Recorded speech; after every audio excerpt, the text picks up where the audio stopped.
રાજ્ય સરકારે ટેકાના ભાવે 1લી તારીખથી ખરીદી કરવાની મીડિયા સામે આવી અને જાહેરાત કરી, પરંતુ સરકારે જે ઠોસ કાર્યવાહી કરવી જોઈએ એ કાર્યવાહી કરી નહીં। કોઈ જગ્યાએ ટેકાના ભાવે મગફળીની ખરીદી કરવા કોઈ એજન્સીને ઓર્ડર કરવામાં નથી આવ્યો। ગુજકો માર્શલ કે ગ્રોફેડ જે સંસ્થાઓ દ્વારા એ ખરીદી કરવા માંગે છે એ કોઈ સંસ્થાઓને જાણ પણ કરવામાં નથી આવી। ફક્ત ખેડૂતોનો રોષ ઠંડો પાડવા માટે રાજ્ય સરકારે ટેકાના ભાવે મગફળી 1લી તારીખથી ખરીદવાની જાહેરાત કરી છે। સરકારે કેટલા મણ ખેડૂતોની મગફળી ખરીદવામાં આવશે એ આજની તારીખ સુધી જાહેરાત કરી નથી।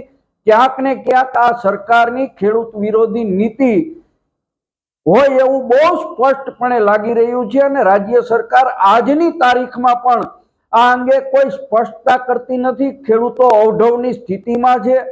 કમોસમી વરસાદને કારણે ખેડૂતો પાયમાલ થઈ રહ્યા છે, ત્યારે નવા પાકના વાવેતર માટે જો મગફળી કેટલા મણ ખરીદવામાં આવશે એની જાહેરાત થાય તો બાકીની મગફળી ખેડૂતો ખુલ્લી બજારમાં વેચી ખાતર, બિયારણ, જંતુનાશક દવાઓ ખરીદી શકે। પણ ક્યાંક ને ક્યાંક સરકારની અંદર ખેડૂતોનું પ્રતિનિધિત્વ નથી, એને કારણે ખેડૂતો હેરાન થઈ રહ્યા છે।